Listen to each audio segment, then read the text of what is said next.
السلام عليكم ورحمة الله وبركاته.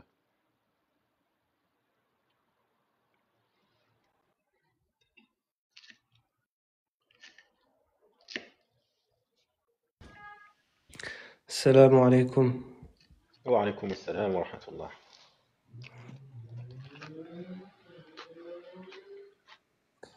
Ça dit quoi, Bakary? Ça va? الحمد لله et toi? Alhamdulillah. الحمد لله. Là, ça va être le 11e, 12e, C'est le 12e. 12e. Alhamdulillah. C'est quand tu veux, Nour. On commence tout de Juste, suite, tu penses? Ouais. juste, les frères qui viennent d'arriver, les personnes qui viennent d'arriver, n'hésitez pas à tapoter, Inch'Allah, et à partager. Donc, tapoter pour pour sécuriser le live, et partager pour que ça puisse faire parvenir à plusieurs personnes, Inch'Allah, et comme ça, au moins, tout le monde prend sa récompense. Bismillah Azza wa Jal. Barakallahu fikum. Quand tu veux, monsieur On Nour. commence, Bakary? Il y a que 8 personnes, mais bon. C'est pas grave, ça Ouais, va venir, t'inquiète pas. De toute façon, ça sera rediffusé. ouais, c'est vrai. Bismillah wa salatu wa salam ala rasulillah wa ala alihi wa sahbihi wa man ihtada bihudah. Assalamu alaikum wa rahmatullah. Du coup, là, on va commencer le 12e live sur les preuves de la prophétie de Mohammed sallallahu alayhi wa sallam. Et aujourd'hui, on va traiter de toutes les preuves de la prophétie qui sont liées à la hijra, qui sont liées à l'émigration du prophète sallallahu alayhi wa sallam.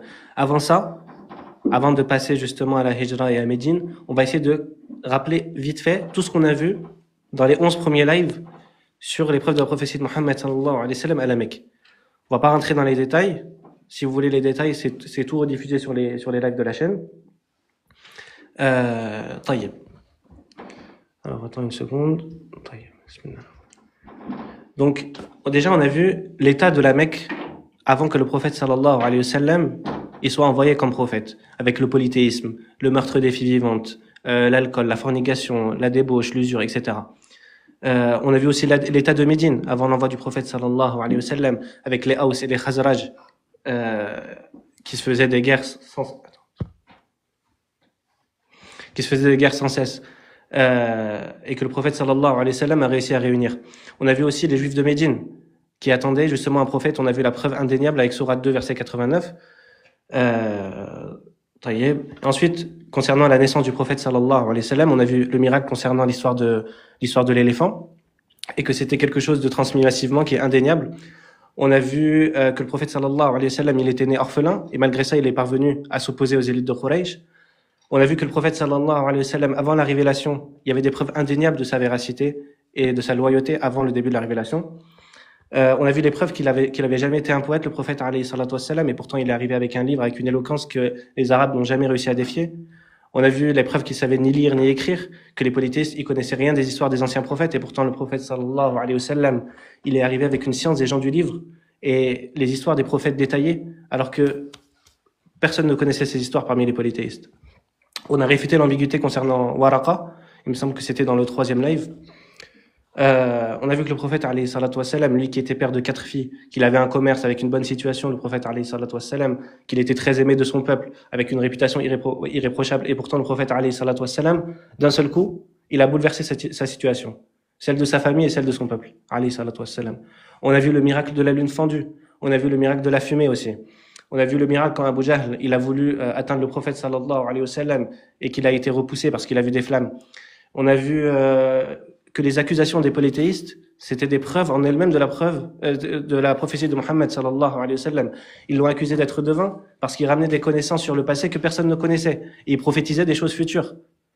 Ils l'ont accusé d'être sorcier parce qu'il arrivait avec des miracles qu'ils pouvaient pas nier et parce qu'ils étaient incapables de remporter le défi du Coran et de défier le Coran. On a vu qu'ils l'ont accusé d'être poète parce qu'il est arrivé avec une éloquence qu'ils n'ont pas réussi à égaler. On a vu qu'ils l'ont accusé d'être fou parce qu'il les menaçait, il leur tenait tête malgré sa faiblesse, le prophète alayhi salatu wassalam et ceux qui le suivaient. On a vu qu'ils l'ont accusé d'être enseigné parce que justement il avait une science que eux ne possédaient pas. On a vu toutes les persécutions du prophète sallallahu alayhi wa sallam et des croyants, les tortures des compagnons, les émigrations en Abyssinie, le boycott.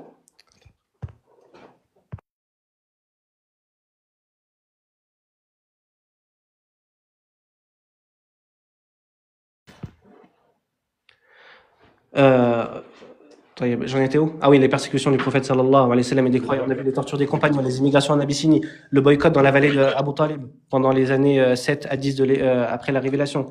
Les filles du prophète sallallahu alayhi wa sallam divorcées, son commerce et celui de sa femme qui ont fait faillite. Les pressions sur l'oncle du prophète sallallahu alayhi wa sallam.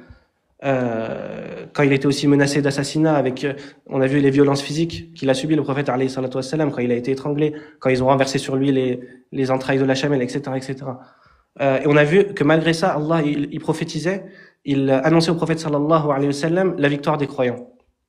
Et tous les versets qui étaient liés à ça. On a vu que le prophète sallallahu alayhi wa sallam, il avait invoqué contre des gens spécifiques, des élites de Quraysh, justement dans l'épisode où ils ont renversé sur lui les entrailles de la chamelle, et que c'était Ibn Mas'ud radiyallahu anhu qui rapportait cet épisode, et que tous ces gens-là, ils sont morts à Badr.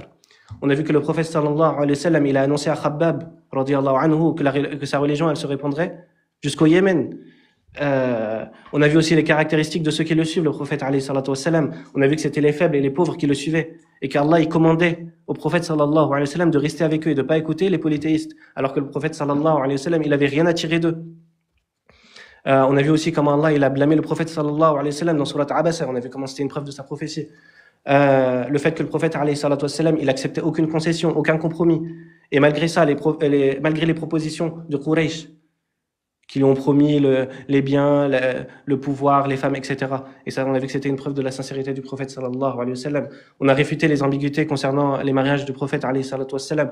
On a vu la prière de nuit du prophète sallallahu alayhi wa sallam, justement qui a été imposée dès le début de la révélation avec sa difficulté sur lui et sur ses compagnons pendant des années. Et que Allah a commandé au prophète sallallahu alayhi wa sallam de tirer sa patience à travers justement cette prière de nuit. Et subhanallah, un menteur, il ferait jamais ça.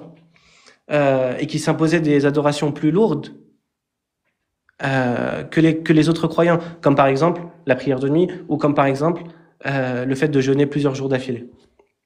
Al-Wisal. Aussi, on a vu le lien du prophète sallallahu alayhi wa sallam avec son Seigneur, par les invocations, subhanallah, du prophète sallallahu alayhi wa sallam, qui n'existaient ni chez les polythéistes, ni chez les gens du livre. On a vu aussi le fait que le prophète sallallahu alayhi wa sallam, il critiquait ses ancêtres, même ses propres parents. Il a annoncé que ses propres parents étaient en enfer, subhanallah. Et que son grand-père, alors qu'il avait une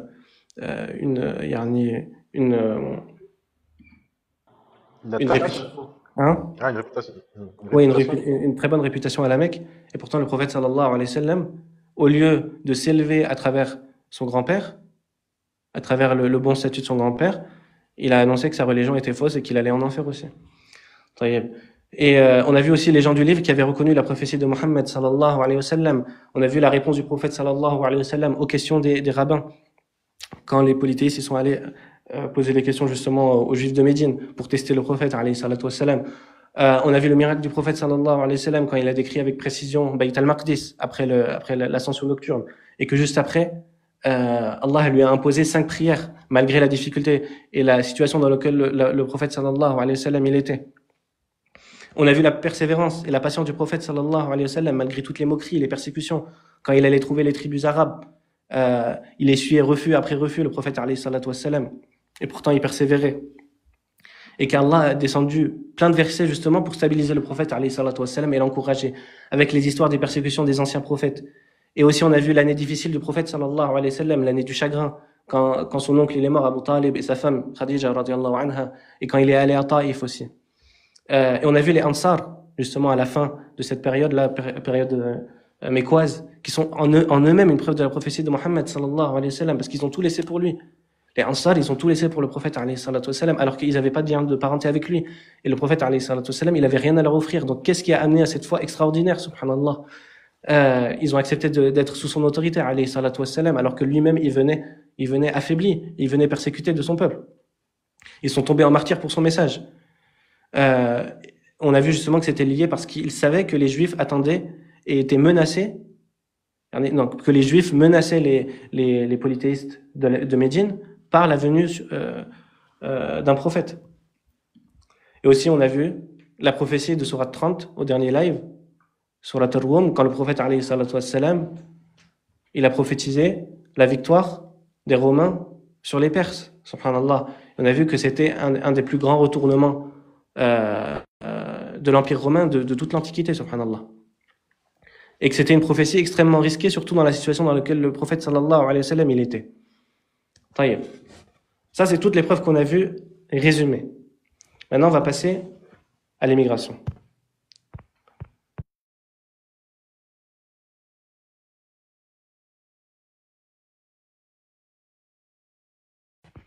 Concernant l'émigration du prophète alayhi salatu wassalam, subhanallah, il y a énormément de preuves de la prophétie par rapport à cet événement. Déjà, Waraqa ibn Nawfal, il l'avait prédit ça.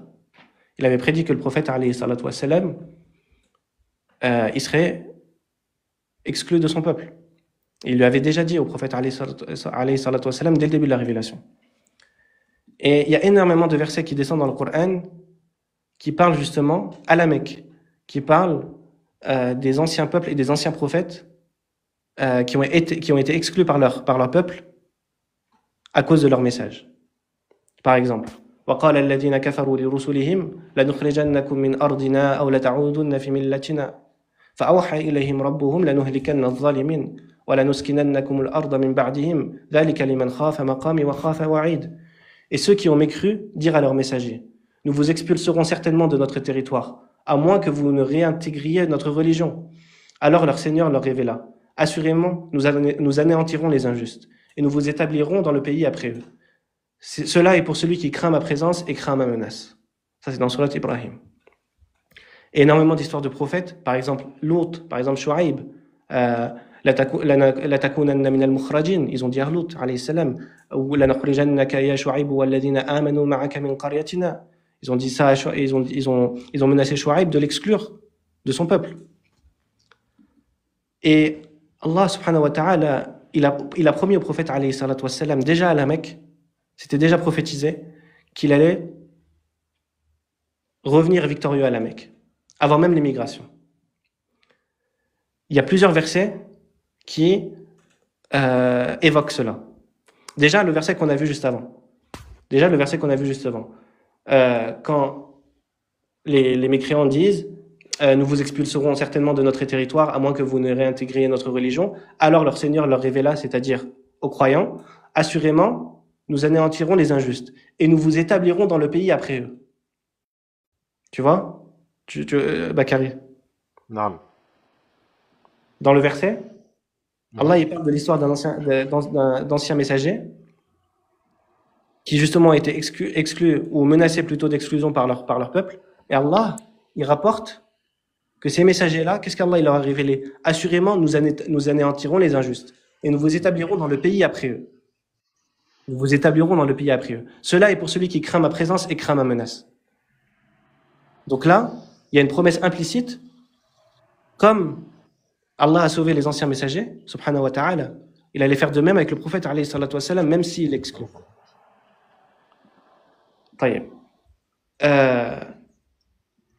Pareil avec l'histoire des enfants d'Israël. L'histoire des enfants d'Israël, c'est un des meilleurs parallèles avec l'histoire des croyants et du prophète, alayhi salatu wassalam. Parce que les croyants, parmi les enfants d'Israël, ils étaient persécutés. Et Allah a détruit Pharaon et son armée. Et qu'est-ce qu'Allah dit? Il te dit que les enfants d'Israël, ils ont hérité la terre après eux. Nous avons fait hériter les enfants d'Israël.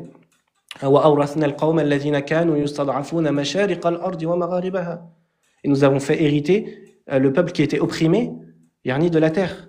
Subhanallah. Donc Allah, déjà à la Mecque, il faut juste vous imaginer du contexte dans lequel ces versets descendent. C'est-à-dire que Allah, il parle de l'histoire des enfants d'Israël en disant: tu vois là, ceux-là qui étaient persécutés par Pharaon, etc., je les ai détruits. Et j'ai donné la terre à qui? Aux enfants d'Israël qui étaient opprimés. Ça, c'est un message pour les croyants, subhanallah. Que malgré la persécution qu'ils sont en train de subir, ils vont hériter de la terre. Et ils vont être raffermis sur la terre, avoir une stabilité, etc. Et qui vont revenir victorieux. Taïeb. Un des meilleurs exemples, Surat 17, Surat al-Isra. Surat al-Isra, elle parle beaucoup de l'émigration du prophète, alayhi salatu wassalam. Qu'est-ce qu'Allah dit? وَإِن كَادُوا لَيَسْتَفِزُّونَكَ مِنَ الْأَرْضِ لِيُخْرِجُوكَ مِنْهَا وإذا لا يلبثون خلافك إلا قليلا سنة من قد أرسلنا قبلك من رسلنا ولا تجد لسنتنا تحويلا. En vérité, ils ont failli t'inciter à fuir du pays pour t'en bannir. Mais dans ce cas, ils n'y seraient pas restés longtemps après toi. Telle fut la règle appliquée par nous à nos messagers, que nous avons envoyés avant toi. Et tu ne trouveras pas de changement en notre règle. Regarde, subhanallah. Qu'est-ce qu'Allah dit? Il dit, ils ont failli t'exclure. Ils ont failli t'exclure de ton peuple du pays. Mais dans ce cas, ils n'y seraient pas restés longtemps après toi. Qu'est-ce que ça veut dire, ça? C'est-à-dire qu'Allah, il annonce, ça veut dire quoi qu'ils ne seraient pas restés longtemps? Ils ne seraient pas restés longtemps sans être châtiés. Et justement, ça, c'est une prophétie. C'est une prophétie parce que justement, les Qurayshites, quand ils ont exclu le prophète, alayhi salatu wassalam, c'était quand leur châtiment? C'était à Badr, subhanallah. C'était à Badr. Donc Allah, déjà, à la Mecque, il annonce au prophète, alayhi salatu wassalam, que s'ils te font sortir, je vais les châtier. S'ils t'expulsent de ton peuple, je vais les châtier. Et subhanallah, ça s'est réalisé 2 ans après l'émigration du prophète, alayhi salatu wassalam. Et ça s'est réalisé pleinement quand le prophète, alayhi salatu wassalam, il a pris la Mecque. En l'an 8. Et c'est pour ça que juste après, qu'est-ce qu'Allah dit? وَقُلْ رَبِّ أَدْخِلْنِي مُدْخَلَ صِدْقٍ وَأَخْرِجْنِي مُخْرَجَ صِدْقٍ وَاجْعَلْ لِي مِن لَّدُنكَ سُلْطَانًا نَصِيرًا. Et dit, ô mon Seigneur, fais que j'entre par une entrée de vérité et que je sorte par une sortie de vérité. Et accorde-moi de ta part un pouvoir bénéficiant de ton secours. C'est quoi l'entrée de vérité et la sortie de vérité? Beaucoup d'exégètes, ils te disent, l'entrée, là, c'est l'entrée à Médine, et la sortie, c'est la sortie de la Mecque. Donc, que j'entre par une entrée de vérité et que je sorte par une sortie de vérité. Et qu'est-ce qu'il dit après? Et accorde-moi de ta part un pouvoir bénéficiant de ton secours. Subhanallah. C'est-à-dire, accorde-moi la victoire et le pouvoir et le secours sur ceux qui m'ont exclu. Et c'est exactement ce qui s'est réalisé. Et ce verset, il est descendu avant l'émigration du prophète, alayhi salatu wassalam, dans Surat al-Isra. Et justement, qu'est-ce qu'Allah, et c'est pour ça, subhanallah, les sourates du Coran, c'est extraordinaire, la structure, subhanallah, et comment Allah, il introduit les sujets. Qu'est-ce qu'Allah, il dit juste après? Il parle de l'histoire de Pharaon à la fin. Il dit, فَأَرَادَ أَن يَسْتَفِزَّهُم مِّنَ الْأَرْضِ فَأَغْرَقْنَاهُ وَمَن مَّعَهُ جَمِيعًا. Allah, il parle de Pharaon. Il dit, Pharaon voulut donc les expulser du pays. Alors nous les noyâmes tous, et ceux qui étaient avec lui. Et après lui, nous dîmes aux enfants d'Israël, habitez la terre. Puis lorsque viendra la promesse de la vie dernière, nous vous ferons venir en foule. Et subhanallah, le terme qui est utilisé pour expulser là, il revient que dans cette sourate 2 fois. Une fois par rapport à l'expulsion justement, tout à l'heure quand on a vu le verset, en vérité, ils ont failli t'inciter à fuir du pays pour t'en bannir. Et la même chose, Allah, il parle justement que Pharaon a essayé d'expulser les enfants d'Israël. Pharaon voulut donc les expulser du pays. Subhanallah.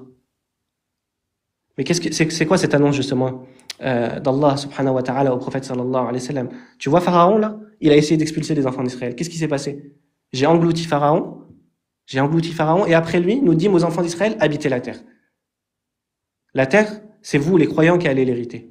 Et comme dans Surat Al-Anbiya, tout ça c'est des sourates mécoises. وَلَقَدْ كَتَبْنَا فِي الزَّبُورِ مِن بَعْدِ الذِّكْرِ أَنَّ الْأَرْضَ يَرِثُهَا عِبَادِيَ الصَّالِحُونَ. Et nous avons écrit justement dans les psaumes après le Coran, certes, la terre sera héritée par nos serviteurs vertueux. Tout ça, c'est des annonces d'Allah subhanahu wa ta'ala au prophète alayhi salatu wassalam, des annonces implicites et même explicites. On a vu, quand il dit dans Sourate 17, il ne serait pas resté longtemps après toi, c'est-à-dire sans être châtié. C'est-à-dire, Allah, il annonce au prophète alayhi salatu wassalam, déjà qu'il va être expulsé.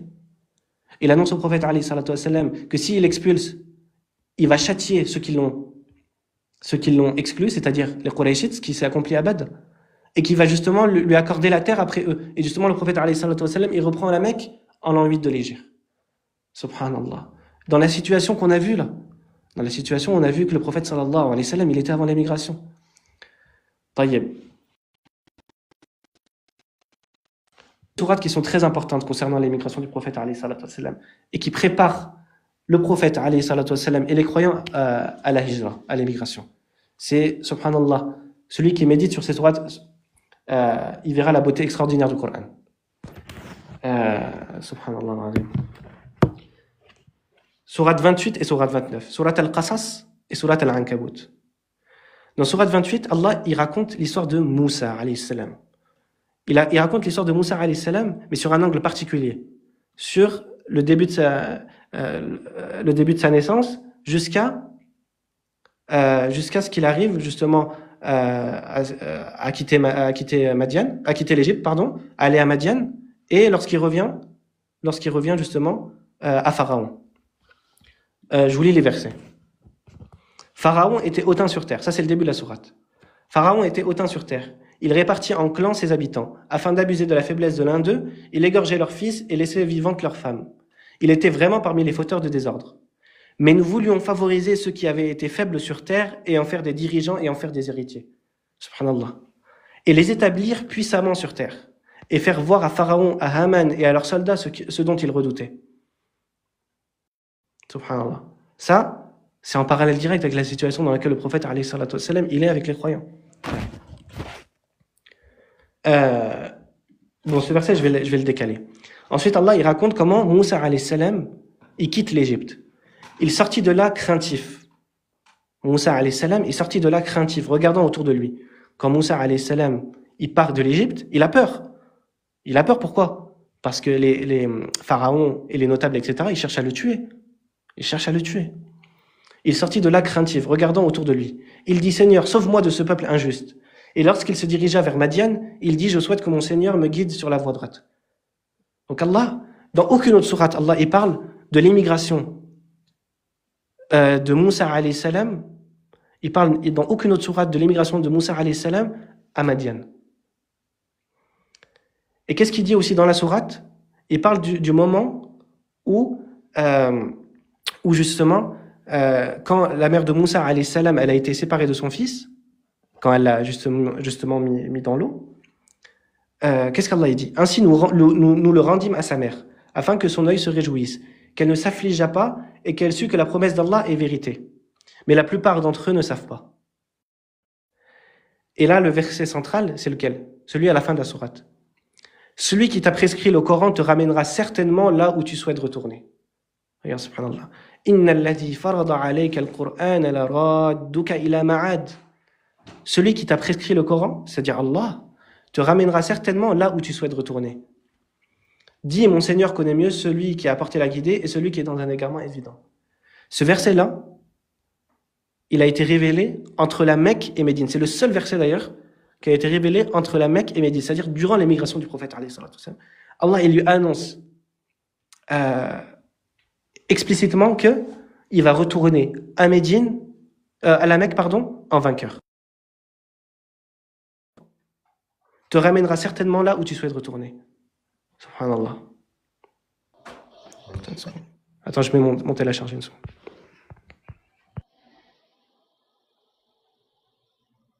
J'espère que vous suivez bien hein, le lien entre la Hijra et la sourate qui vient de citer, sourate Al-Qasas. C'est important. C'est très très très important. Et après, il va venir avec sourate Al-Ankabut. Inch'Allah. Donc restez bien concentrés sur ce qui va arriver. Et j'espère que vous avez bien écouté ce qui est passé déjà. Et le live il sera retransmis sur YouTube, Inch'Allah. Donc pour ceux qui viennent d'arriver en retard ou autre, le live il sera sur YouTube, sur la chaîne Nour al-Mubin. Donc c'est le même nom qu'il a sur TikTok. Bismillah. Taïeb. Donc on a vu qu'Allah subhanahu wa ta'ala, à la fin de la sourate, il annonce au prophète alayhi salatu wassalam que ce verset justement il est révélé entre la Mecque et Médine, et qu'il annonce au prophète alayhi salatu wassalam qu'il va retourner à la Mecque. Mais subhanallah, tu vois justement le lien entre l'histoire de Moussa alayhi salam. Il y a deux liens en réalité dans l'histoire de Moussa alayhi salam. Le premier, c'est quand il annonce à la mère de Moussa alayhi salam qu'il va ramener Moussa alayhi salam. Parce que la mère de Moussa alayhi salam, quand elle a dû laisser Moussa alayhi salam dans l'eau, elle était extrêmement triste. Et Allah, il lui a fait la promesse qu'il allait ramener Moussa alayhi salam auprès d'elle. Et les termes qu'Allah il utilise par rapport au fait de ramener Moussa alayhi salam auprès de sa mère, et à la fin, le fait de ramener Muhammad sallallahu alayhi wa sallam à la Mecque, c'est exactement les mêmes, et ils reviennent que à ces endroits-là du Coran. Rien que quand tu récites le verset, tu t'en rends compte. فَرَدَدْنَاهُ إِلَى أُمِّهِ كَيْ تَقَرَّ عَيْنُهَا وَلَا تَحْزَنَ. Euh, non. وأوحينا إلى أم موسى أن أرضعيه فإذا خفت عليه فألقيه في اليم ولا تخافي ولا تحزني إنا رادوه إليك وجاعلوه من المرسلين. Allah, il promet à la mère de Moussa alayhi salam qu'il va lui ramener Moussa. Et qu'est-ce qu'Allah dit à la fin du Coran? Inna alladhi farada alayka al-Qur'an la radduka ila ma'ad. Celui qui t'a prescrit le Coran te ramènera, le même terme exactement. Et subhanallah, ça rapporte aussi, ça a un lien avec la structure du Coran. C'est-à-dire que le début du Coran, des sourates, elles sont toujours en lien avec la fin des sourates. Même plus que ça, les sourates, elles sont, tu peux toujours trouver une symétrie dans le Coran. Tu as le meilleur exemple avec Surat Yusuf, etc. Mais ça, c'est une preuve, subhanallah, de la structure, subhanallah, miraculeuse du Coran. Comment le prophète, alayhi salatu wassalam, sachant que le Coran était révélé progressivement durant 23 ans, qu'il pouvait ni lire ni écrire, il pouvait pas corriger, il pouvait pas vérifier, il pouvait pas réviser, le prophète, alayhi salatu wassalam, mettre une ligne à la place de l'autre. Et ça aussi, ça te réfute la thèse, subhanallah, de la folie, etc., qu'ils accusent le prophète, alayhi salatu wassalam. Parce que tu vois que les sourates du Coran, elles ont une structure extraordinaire, subhanallah. Le début est toujours lié à la fin. Et même à l'intérieur de la sourate, tu as comme ça une symétrie. Et là, justement, au début de la sourate, Allah, il promet à la mère de Moussa, alayhi salam, de ramener Moussa, alayhi salam.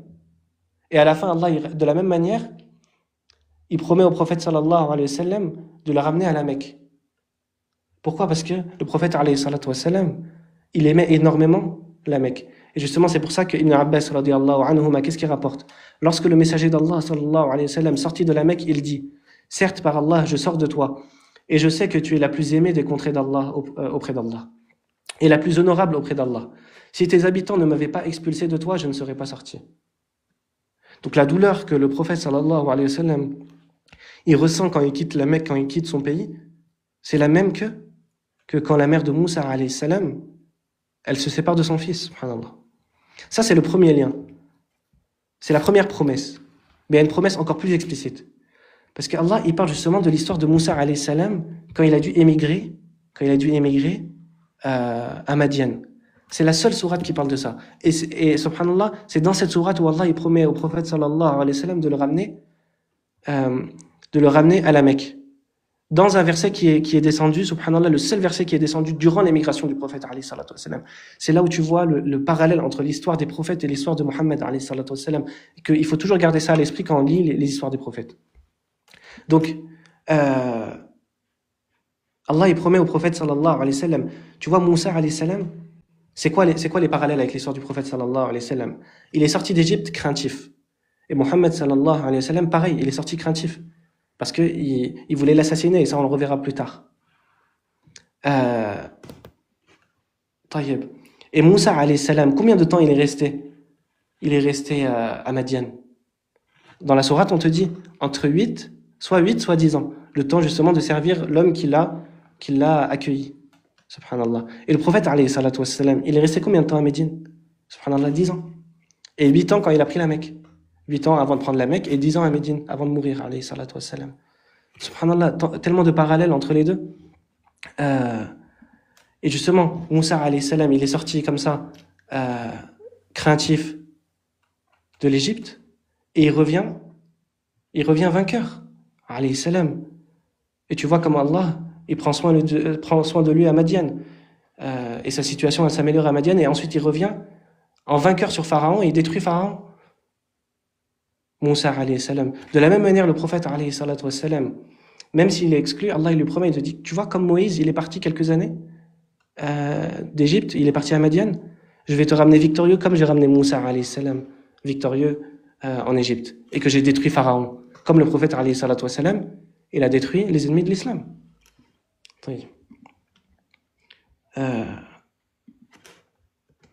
Et c'est là où tu vois que les histoires des prophètes et les histoires et les sourates du Coran, elles sont pas révélées juste pour raconter les récits. Déjà, on a vu le miracle, rien que le fait de connaître les histoires des prophètes, c'était déjà un miracle. Mais les miracles, ils s'arrêtent pas là, en réalité. Parce que c'est pas juste des histoires racontées, c'est des histoires qui ont des liens avec la vie du prophète, alayhi salatu wassalam. Qu'est-ce que ça nous prouve ça? Ça nous prouve deux choses. C'est une preuve déjà qu'il n'est pas enseigné. Pourquoi? Parce que si ces histoires-là, elles dépendent de ce que vit le prophète alayhi salatu wassalam, bah, ni le prophète alayhi salatu wassalam, ni l'enseignant, il est capable de prévoir. À moins que l'enseignant, il reste constamment avec le prophète alayhi salatu wassalam. Ce qui est impossible, subhanallah. Sinon, les gens se rendraient compte de ça. Donc les histoires des prophètes qu'Allah il raconte au prophète alayhi salatu wassalam, c'est des histoires contextuelles. C'est des histoires contextuelles. Allah il choisit avec précision quelle histoire il va raconter, quel épisode de l'histoire. Parce que l'histoire de Moussa alayhi salam, de quand il part d'Égypte à Madian, elle se trouve dans aucune autre sourate, excepté dans la sourate qui parle de l'émigration du prophète alayhi salatu wassalam. C'est pour ça que les choix des histoires, ils sont très précis, subhanallah. Donc ça, c'est une preuve qu'il n'est pas enseigné.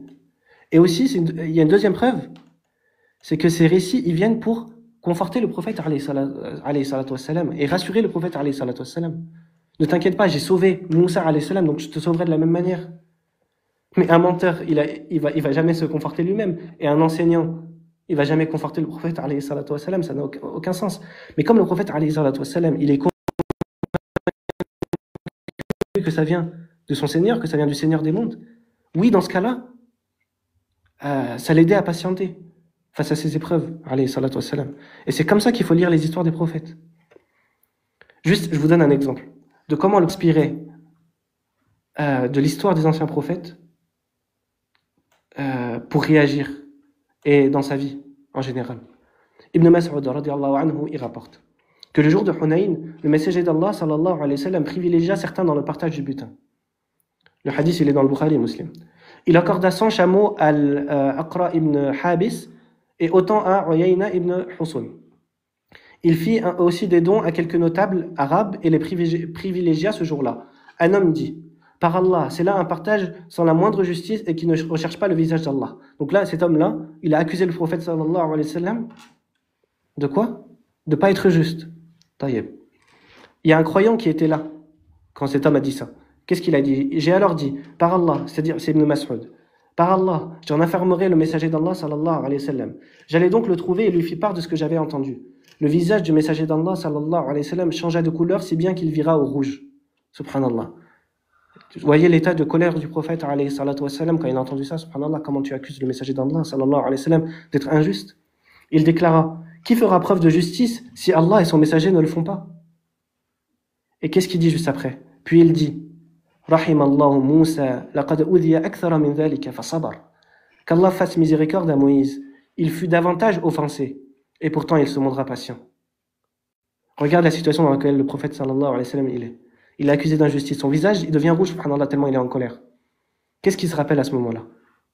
Il se rappelle, il se dit: attends, Moussa alayhi salam, il a été offensé par son peuple, par les enfants d'Israël, pire que ça. Et pourtant il est resté patient. Donc le prophète alayhi salatu wa sallam, il se rappelle la patience dans des moments de colère comme ça. Subhanallah, est-ce que ça viendrait à l'esprit d'un menteur? De s'inspirer de cette manière de l'histoire des anciens prophètes? Donc tu vois la preuve que les histoires des prophètes, comme Allah il dit: وَكُلًّا نَقُصُّ عَلَيْكَ مِنْ أَنْبَاءِ الرُّسُلِ مَا نُثَبِّتُ بِهِ فُؤَادَكَ. Et tout ça, là, les récits que nous te révélons, c'est juste pour raffermir ton cœur. Les histoires des prophètes, elles ne descendent pas comme ça, c'est pas juste des récits. C'est pas juste des preuves que le prophète alayhi salatu wassalam, il connaissait les histoires des gens du livre. Non, il n'y a pas que ça. C'est qu'elles descendent pour raffermir le prophète alayhi salatu wassalam, pour le consoler face aux persécutions. Et Allah, il choisit des événements précis de la révélation et des anciens prophètes qui corrèlent et qui sont en parallèle avec l'histoire du prophète alayhi salatu wassalam. Et ça, le prophète alayhi salatu wassalam, il pouvait pas le prévoir, ça. Il pouvait pas prévoir ce qui allait se passer avec son peuple. Subhanallah. Très bien. Et ça, subhanallah, tu sais, Bakary, souvent, on te dit, oui, c'est qui le prophète comme Moïse dans Deutéronome 18, mais juste, bah oui. quand tu lis surat Al-Qasas, subhanallah, même la vie du prophète alayhi salatu wassalam en général, regarde, subhanallah, Moussa alayhi salam, qui est parti craintif de l'Égypte, qui est revenu à Madian, subhanallah, et Allah, il te précise la durée, subhanallah. Mais ça aussi, j'ai oublié de le dire, mais là, quand Allah, il parle de la durée dans laquelle Moussa alayhi salam, il est resté à Madian, c'est une prophétie implicite au prophète alayhi salatu wassalam, parce que ce verset-là, il est descendu à la Mecque. Le prophète alayhi salatu wassalam, il sait pas combien de temps il va rester à Médine. Mais tu vois, subhanallah, les parallèles entre l'histoire de Moussa alayhi salam, comment il a été persécuté, comment il est revenu en vainqueur, comment il a dû aussi assumer son peuple, les enfants d'Israël, comment il a été un dirigeant de guerre, un dirigeant politique, etc. Comment, après tout ça, euh, le prophète comme Moïse, tu dis que c'est Jésus, subhanallah? Ça n'a aucun sens. Tu penses Hein? aussi qu'on tu penses aussi qu'on peut faire le lien avec le fait que tu penses Anne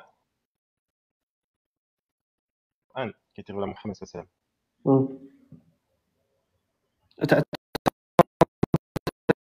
Tu penses dit qu'on quoi? peut Tu faire peux un lien répéter? aussi avec ça ou pas? Est-ce que tu penses qu'on peut faire un lien avec le fait que Allah Azza wa Jal, il lit le Coran avec la Torah souvent? Oui, Par et exemple, les djinns, subhanallah, quand c'est ils ont vrai. Et entendu le... j'allais même mentionner un verset, subhanallah. Écoute bien.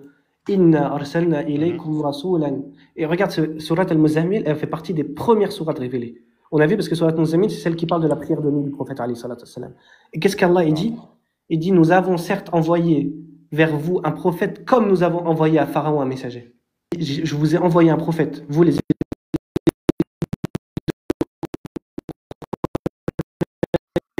comme j'ai envoyé à Pharaon. Parallèle, c'est voir des Qurayshites. Parce que Pharaon, il a vu énormément de miracles. Les Qurayshites, ils ont vu énormément de miracles. Pharaon, il a refusé la vérité. Les Qurayshites, ils ont refusé la vérité. Pharaon a été châtié, les Qurayshites ont été châtiés. Subhanallah, comment tu me dis après que c'est Aïssa alayhi salam, le prophète comme Moïse? Il y a tellement de parallèles dans leur vie. Tellement qu'ils sont obligés d'inventer. Matthieu, il a été obligé d'inventer des choses pour faire coller, subhanallah, pour faire des liens entre Moussa alayhi Ouais. salam par rapport au temps d'Hérode, par rapport à... Enfin, subhanallah. Et ça, le prophète, alayhi salatu wassalam, il peut pas le prévoir. Il peut pas prévoir ce qui va se passer. Et pourtant, tu vois que sa vie, en tout point, elle colle à celle de Moussa, alayhi salam. En tout point. Je vous ai dit, sourate 28, c'est une sourate qui, Al-Qasas, c'est une sourate qui parle beaucoup de l'émigration du prophète, alayhi salatu wassalam. La sourate qui suit, aussi. Et c'est pour ça que les sourates, souvent, elles se suivent. Les thèmes se suivent, subhanallah. Ces sourates, elles sont pas à la suite, par hasard. Miraculeuse du Coran.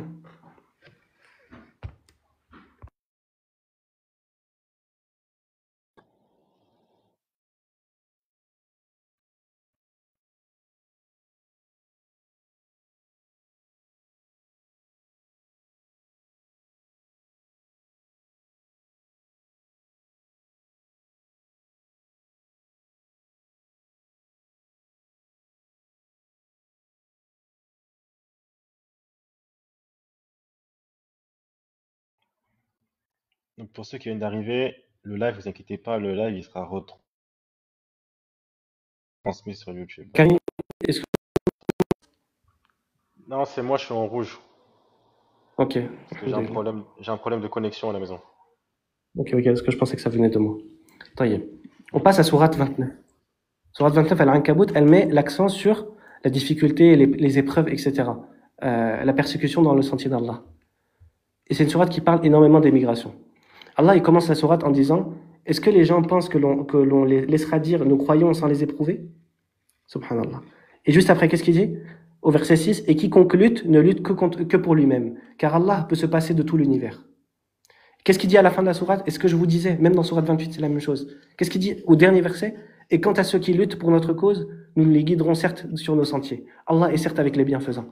Regarde, au début, il parle de ceux qui luttent, à la fin, il parle de ceux qui luttent dans son sentier.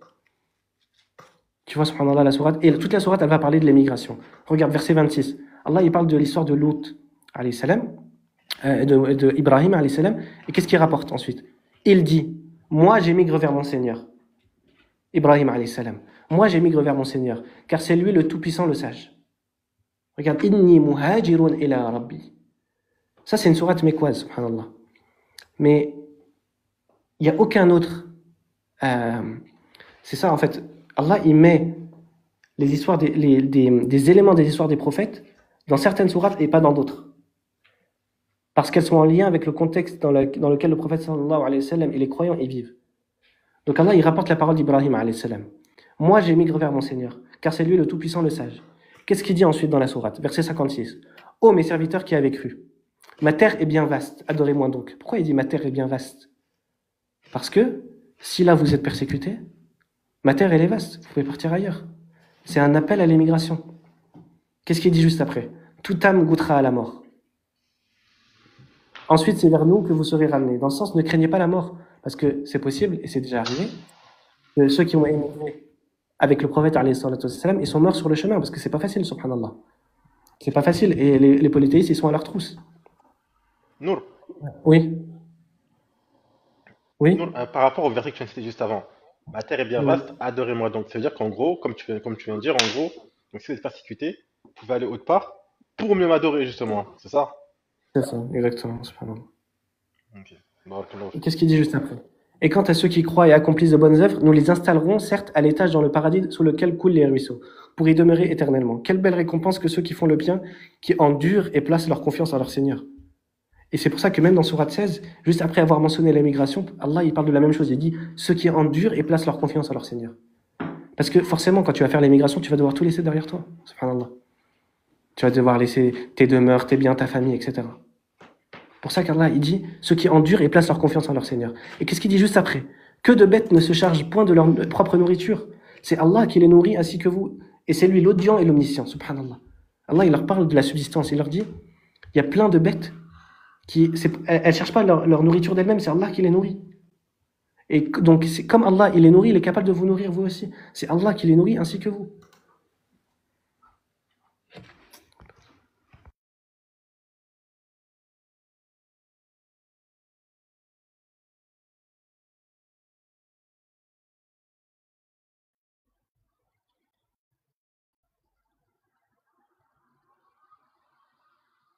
Toujours là, Nour?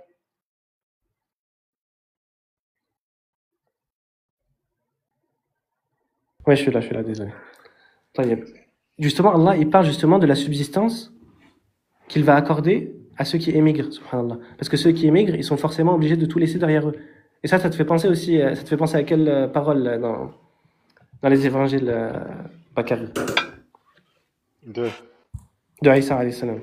Par rapport à l'oiseau qui Oui, part et qui revient avec le ventre plein. c'est ça, exactement. Allah, il leur promet la même chose ici. Il leur dit que de bêtes ne se chargent point de leur propre nourriture. C'est Allah qui les nourrit ainsi que vous. Mais, Il y a un hadith sur ça aussi, non? oui, Qui il dit y la a un même chose. hadith exactement sur ça. Mais là, pourquoi ce verset-là, il est important? Parce qu'il descend justement dans le contexte de l'émigration. Subhanallah. Parce que c'est là, c'est un des moments où tu dois le plus placer ta confiance en Allah par rapport à la subsistance. Et justement, Allah, il finit la sourate, et quant à ceux qui luttent pour notre cause, nous les guiderons, certes, sur nos sentiers.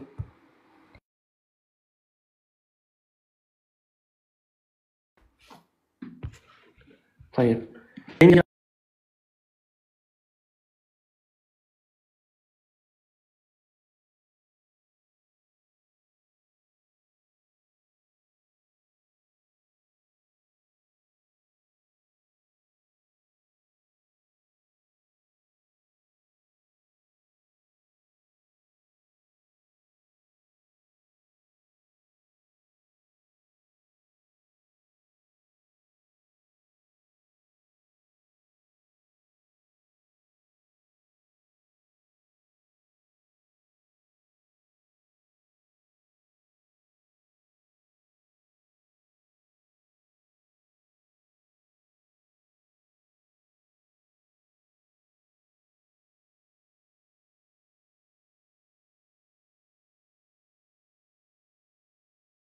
Et avoir une belle stabilité.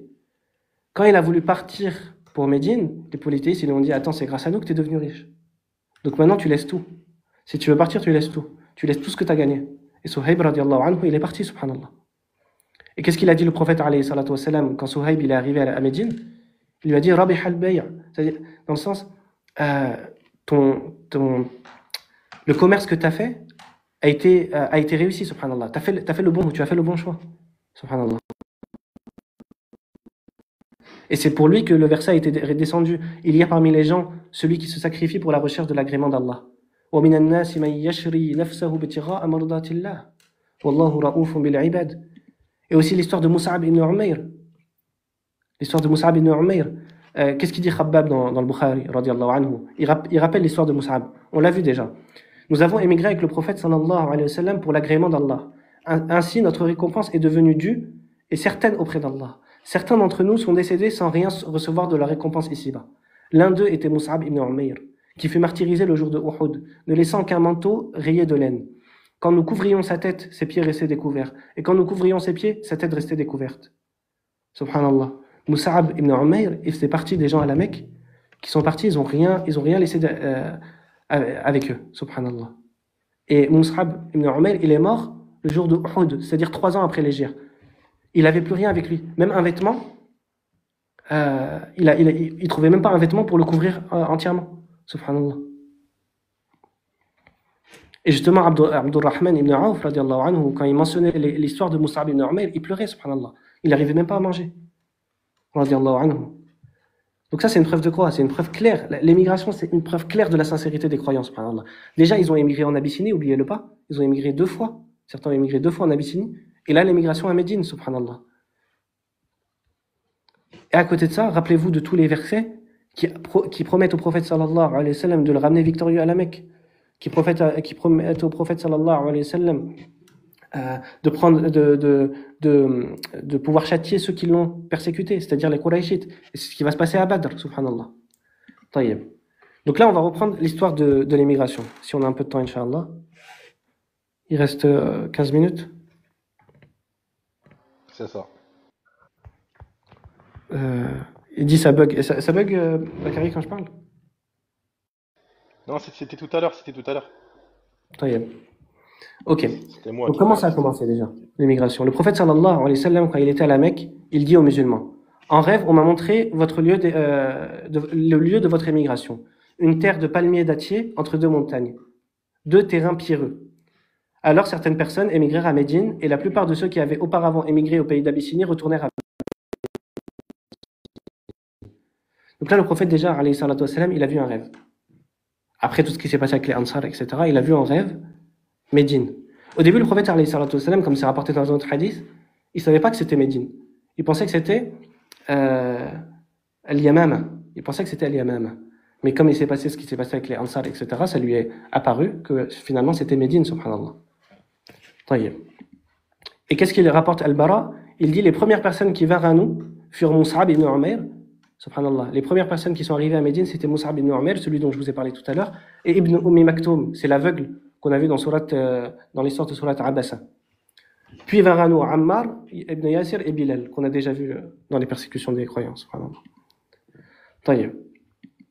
Donc, lorsque le prophète sallallahu alayhi wa sallam, il a annoncé l'émigration, Abu Bakr, il a voulu partir. Mais le prophète alayhi salatu wa sallam, il lui a dit de rester. Il lui a dit: reste encore, car j'espère qu'il me sera donné la permission d'émigrer. Taïeb. Et du coup, qu'est-ce qu'il a fait Abu Bakr radiallahu anhu? Il a nourri 2 montures. Durant 4 mois, il les a mis de côté. Aïcha, qu'est-ce qu'elle rapporte radiallahu anha? Alors que nous étions un jour assis dans notre maison à l'heure brûlante de midi, quelqu'un dit à Abu Bakr radiallahu anhu: voici le messager d'Allah sallallahu alayhi wa sallam qui arrive la tête couverte à une heure où il ne serait pas chez nous d'ordinaire. Où il ne venait pas chez nous d'ordinaire. Abu Bakr radiallahu anhu répond: que mon père et ma mère te soient sacrifiés par Allah. S'il vient à cette heure, ce n'est que pour une affaire grave. Le prophète alayhi salatu wassalam arriva et demanda la permission d'entrer. On la lui donna et il entra. Il dit alors à Abu Bakr: fais sortir ceux qui sont avec toi. Abu Bakr radiallahu anhu répondit: ce ne sont que ta famille, que mon père te soit sacrifié au messager d'Allah sallallahu alayhi wa sallam. Donc là, le prophète alayhi salatu wassalam, il lui annonce: il m'a été donné la permission d'émigrer. Et Abu Bakr radiallahu anhu, il était tellement heureux, subhanallah, de savoir qu'il pouvait émigrer avec le prophète alayhi salatu wassalam, qu'il a pleuré. Et Aïcha, elle dit, radiallahu anha: je ne pensais pas qu'il était capable de pleurer de joie avant de voir Abu Bakr radiallahu anhu pleurer de joie à ce moment-là. Taïeb. Et donc là, Abu Bakr radiallahu anhu, il a dit au prophète sallallahu alayhi wa sallam de prendre les 2 montures. Et le prophète alayhi salatu wassalam, il a dit: je te les prends, mais seulement contre de l'argent, subhanallah. Le prophète alayhi salatu wassalam, il ne veut pas les prendre gratuitement, il veut les payer. Pourquoi? Pour perdre aucune récompense de l'émigration. Et ça aussi, c'est une preuve de sa sincérité, alayhi salatu wassalam. Taïeb. Qu'est-ce qu'ils avaient prévu, les polythéistes, concernant le prophète alayhi salatu wassalam? Comme Allah, il le rapporte: وَإِذْ يَمْكُرُ بِكَ الَّذِينَ كَفَرُوا لِيُثْبِتُوكَ أَوْ يَقْتُلُوكَ أَوْ يُخْرِجُوكَ وَيَمْكُرُونَ وَيَمْكُرُ اللَّهُ وَاللَّهُ خَيْرُ الْمَاكِرِينَ. Allah, il révèle au prophète alayhi salatu wassalam à Médine: et rappelle-toi le moment où les mécréants complotaient contre toi pour t'emprisonner, ou t'assassiner, ou te bannir. Ils complotèrent, mais Allah a fait échouer leur complot. Et Allah est le meilleur en stratagème. Qu'est-ce qu'ils ont essayé, subhanallah? Ils ont essayé de l'assassiner à la Mecque. C'était quoi le plan? Comme ils avaient peur des répercussions de la tribu du prophète, alayhi salatu wassalam, ils se sont dit, on va prendre des gens de plusieurs tribus et on va l'assassiner en même temps, le prophète, alayhi salatu wassalam. Comme ça, ils ne pourront pas accuser une tribu en particulier. Et justement, il y a un miracle qui est lié à ça, parce que justement, Ali, radiallahu anhu, c'est lui qui a dormi dans le lit du prophète, alayhi salatu wassalam, la nuit de l'émigration. Le prophète, alayhi salatu wassalam, il a mis au point ce plan, il a dit à Ali, radiallahu anhu, de dormir à sa place. Et là, il y a un miracle qui est rapporté, que quand le prophète, alayhi salatu wassalam, il est sorti, les politistes n'ont pas réussi à le voir, parce que le prophète, alayhi salatu wassalam, il a récité un verset dans Surat Yasin, et ils n'ont pas réussi à le voir, subhanallah. Mais, beaucoup de savants, ils te disent que ce miracle-là, il n'est pas authentique, subhanallah. Mais ça, qu'est-ce que ça te montre aussi? Ça te montre l'impartialité des gens du hadith. On verra dans la sira plusieurs miracles qui sont attribués au prophète, alayhi salatu wassalam. Les savants du hadith te disent non, c'est pas authentique, subhanallah. Pourquoi ils te disent que c'est pas authentique? Parce que justement, ils se basent pas sur, ils partent pas du principe que parce que c'est un miracle, alors on va l'authentifier, non. Ça part d'une étude rigoureuse de l'histoire et de la chaîne de transmission, subhanallah. Alors que justement, les mécréants, ils font le contraire, c'est-à-dire ils partent du principe que le prophète, alayhi salatu wassalam, c'est pas un prophète, ils prennent les narrations qui les arrangent et les miracles, etc., ils les mettent de côté. Les gens du hadith, ils font pas ça, subhanallah, les savants du hadith, ils font pas ça. Même des miracles qui sont des arguments pour la prophétie de Mohammed sallallahu alayhi wa sallam, tu dis non, ça c'est pas authentique, subhanallah. Et ça te renforce dans la certitude de l'authenticité des autres miracles qui sont rapportés massivement, subhanallah. Taïb. Donc, qu'est-ce qu'il a fait le prophète, alayhi salatu wassalam? Il a laissé Ali, radiallahu anhu, dormir à sa place. Il est parti avec Abu Bakr au sud de la Mecque, dans la grotte de Thawr. Alors que Médine, c'est au nord, mais c'était pour brouiller les pistes, subhanallah. Et ça te montre le génie et l'intelligence du prophète, alayhi salatu wassalam, et les précautions qu'il prenait.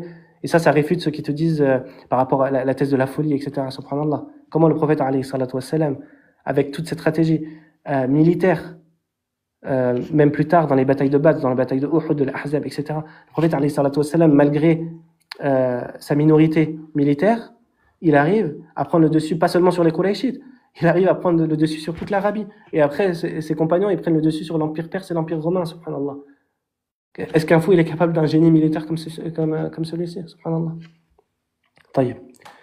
Donc, le prophète, alayhi salatu wassalam, et Abu Bakr gagnèrent une grotte dans une montagne appelée Al-Thawr. Ils y restèrent 3 nuits.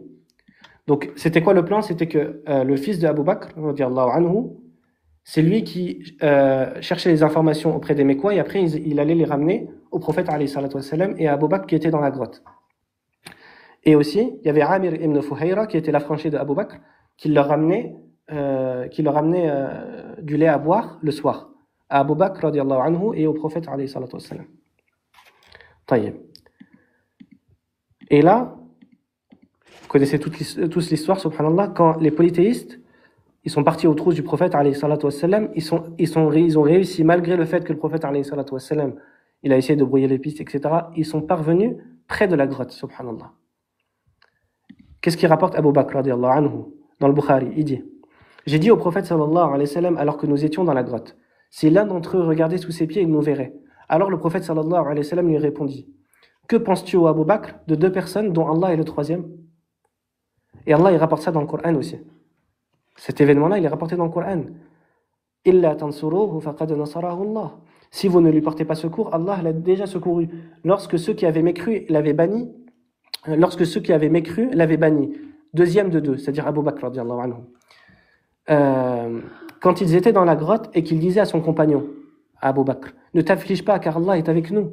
Alors Allah fit descendre sur lui sa sérénité, sa sakina, et le soutien de soldats, anges, que vous ne voyez pas. Et il abaissa ainsi la parole des mécréants, tandis que la parole d'Allah eut le dessus. Et Allah est puissant et sage. Subhanallah, cet événement-là, c'est une preuve claire de la prophétie de Mohammed, alayhi salatu wassalam. Parce que dans cette situation-là, dans laquelle le prophète, alayhi salatu wassalam, il était au bord de se faire assassiner, subhanallah. C'est lui qui rassure Abu Bakr, radiallahu anhu. Il lui dit, ne t'inquiète pas, Allah, il est avec nous. Subhanallah, cette confiance du prophète qu'on a déjà vue à la Mecque, cette confiance du prophète, alayhi salatu wassalam, d'où il l'a tiré, subhanallah? Parce qu'il savait qu'Allah lui avait promis la victoire, subhanallah. Allah lui a promis au prophète, sallallahu alayhi wa sallam, de le secourir. On a déjà vu dans les versets tout à l'heure, quand Allah il lui a promis justement de lui donner la victoire sur ceux qui l'avaient exclu, subhanallah. Comment un menteur dans cette situation, qui est à la portée de ceux qui le... Là, il n'y avait personne avec lui, il n'y avait qu'Abu Bakr, subhanallah. S'il mettait la main sur lui, c'était fini. Et subhanallah, tu te rends compte que énormément de fois, dans l'histoire du prophète, alayhi salatu wassalam, les croyants, ils sont au bord de la destruction. Plusieurs fois. Et d'un seul coup, il y a un secours divin. T'as ça à Badr, par exemple, quand les croyants ils étaient en minorité, on va le revoir. T'as ça à l'Ahzab, quand les croyants ils étaient au bord de voir, Inch'Allah, en l'an 5 de l'Hégire. Et Allah, il a ramené le vent, subhanallah, ce miracle. Et il a complètement, subhanallah, sauvé les croyants. Alors qu'ils étaient sur le point, vraiment, de se faire détruire. C'est pas seulement une seule fois, subhanallah. Plusieurs fois, l'islam est au bord de sa destruction, subhanallah. Et Allah, miraculeusement, il sauve le prophète, alayhi salatu wassalam. Il reste combien de temps, là? 5 minutes. Ok. Alors, attends, j'en étais où? Du coup, donner et Abu Bakr, radiallahu anhu, ils ont donné rendez-vous à un guide attends, mais en fait, Bakary, peut-être que là, on prend les questions, non? Ouais, C'est bon. question pour 4 minutes. Vas-y, Inch'Allah. Donc, s'il y a des questions sur le thème qui a été abordé aujourd'hui, ou même sur les autres lives, pour ceux qui regardent, si vous avez des questions, posez-les, Inch'Allah, en commentaire. Et si on... Inch'Allah. Je pense qu'on finira l'immigration la prochaine fois, Inch'Allah. Parce qu'il me reste pas mal de trucs à dire. Comment? Bon. J'ai dit on finira l'immigration la prochaine fois, Inch'Allah. Inch'Allah.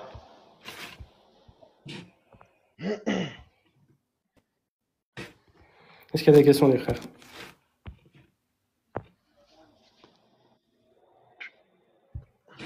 Après, c'est quand? C'est ce week-end, Inch'Allah. Inch'Allah.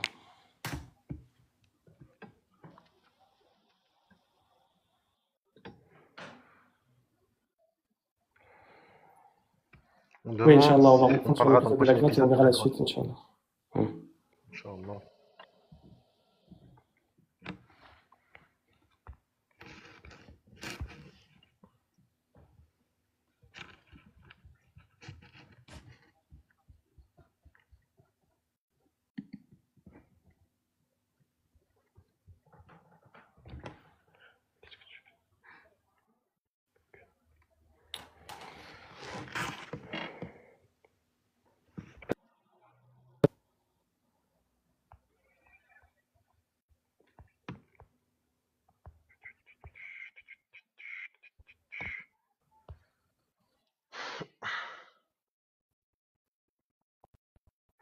S'il n'y a pas de questions, dites s'il n'y a pas de questions, comme ça on m'envoie. Et s'il y a des questions, n'hésitez pas, Inch'Allah. Il reste 2 minutes avant de couper.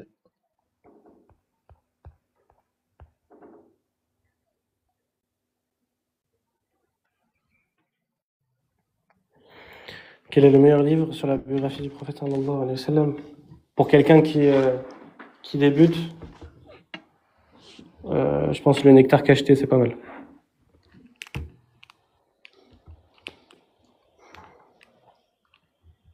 Ça sert à rien de faire une demande, on ne fera pas monter.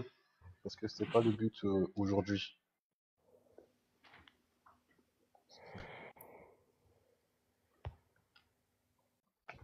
Désolé quoi. J'ai pas de question. Subhanallah. Pour un non-croyant. Pour un non-croyant? Oui, bah c'est pas mal. Le Nectar cacheté, c'est une bonne biographie. Tu peux les acheter. Ou lui conseiller.